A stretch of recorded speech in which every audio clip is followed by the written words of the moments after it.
You know what was absolutely insane about GTA 5? You could literally carry a minigun, 5 rocket launchers, a sniper rifle, all while wearing nothing but swimming trunks. And honestly, it was fun as hell. But here's the thing. GTA 6 is about to change everything we know about carrying weapons in this game. And I'm not talking about small tweaks. I'm talking about a complete overhaul that's going to force you to think like an actual criminal. No more pulling rocket launchers out of thin air. No more being a walking armory. This time, you're going to have to choose. So let me show you every single confirmed detail we have about the weapon systems coming to GTA 6, because trust me, this is going to blow your mind. Alright, so let's start with the elephant in the room. The 2022 leaks showed us something that basically confirms Rockstar is taking a Red Dead Redemption 2 approach to weapons. And when I say that, I mean we saw actual footage of Lucia running around with a rifle slung over her back while holding a pistol in her hands, just like Arthur Morgan. Now I know what you're thinking. Wait, so I can't carry every weapon in the game anymore? And the answer is probably not. Based on what we've seen in the weapon wheel from those leaks, it looks like you will be able to carry 2 long guns, rifles, shotguns, that kind of thing, 2 sidearms, pistols, small weapons, maybe grenades or throwables, and possibly some inventory slots for healing items or tools. The days of pulling a rocket launcher out of nowhere, yeah, those are over. But here's where it gets interesting, because this actually opens up a whole new gameplay element that's going to completely change how you approach missions. You've probably noticed something in almost every piece of GTA 6 footage Rockstar has shown us. Duffel bags, they're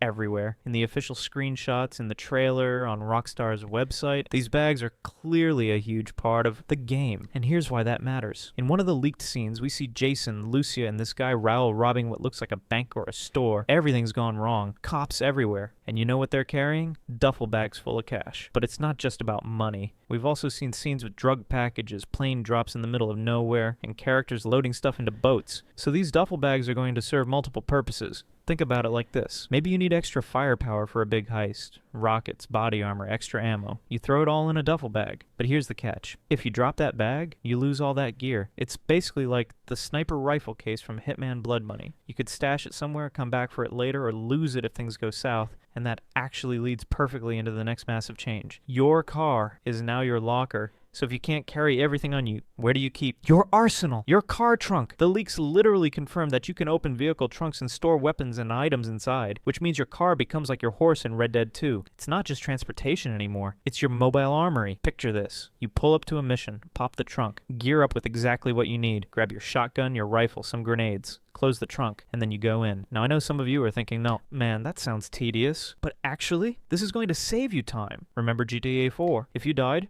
you lost all your weapons. You'd have to trek all the way to an Amu nation, buy everything again, then go back to the mission. It was annoying. But with trunk storage, you've got backup loadouts ready to go. You die, respawn, pop the trunk, re-gear, and you're back in action. Plus, this completely changes the vibe of the game. Instead of running and gunning like some kind of superhero, you're now planning and executing like an actual criminal. You're preparing, you're thinking ahead, and honestly, that fits perfectly with what we're expecting from Jason and Lucia's story. Speaking of how you'll actually use these weapons, here's a quality of life feature that Red Dead 2 players will recognize immediately: shoulder swapping. You'll be able to switch which shoulder the camera sits on by tapping left or right on the D-pad. Makes peeking around corners way easier, and honestly, it just feels better. But there's something even cooler in those leaked animations. Each character appears to have their own unique style of handling weapons. Jason, with his military background, holds rifles like a trained soldier. Proper stance, controlled movements, professional. Lucia, she handles pistols more like a street robber, raw, aggressive, less formal. It's subtle, but it gives each character their own identity. So when you're playing as Jason, you feel like you're this ex-military guy. When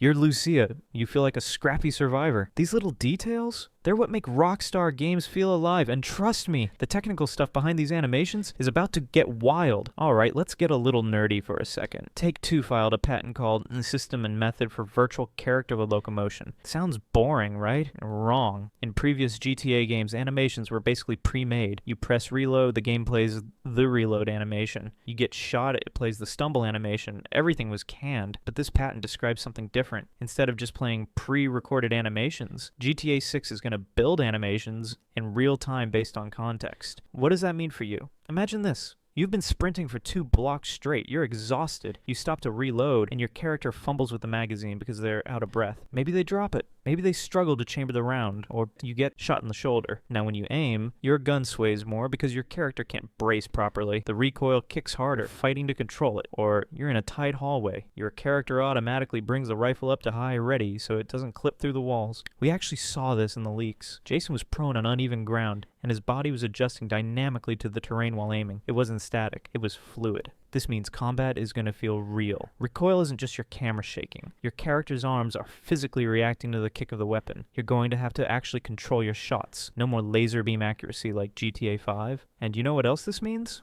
So we've talked about weapons, but the leaked weapon wheel showed something else. Dedicated slots for tools and gear. We're talking flashlights, cutting tools, slim jims, lockpicks, maybe even hacking devices, which means there are going to be multiple ways to approach situations. Want to steal a car? You're not just smashing the window and mashing the trigger anymore. Maybe you use a slim jim, and maybe you hack the keyless entry. Maybe you find the keys. Jason and Lucia aren't just carrying weapons. They're carrying everything they need to actually beat criminals. And if you think about GTA Online over the years, this makes total sense. The Cayo Perico heist had cutting torches, hacking tools, all of that stuff. Rockstar's been testing this for years. They're just finally bringing it to the main game. But here's what really has me excited. Remember that sick POV shot in Trailer 1? The body cam footage of SWAT breaching a door. Yeah, that wasn't just for cinematic flair. The leaks showed police AI using cover more effectively, moving as a unit, clearing rooms like actual trained officers. And here's what I think that means for combat. Bullets are going to hurt, not just the ones you shoot, the ones they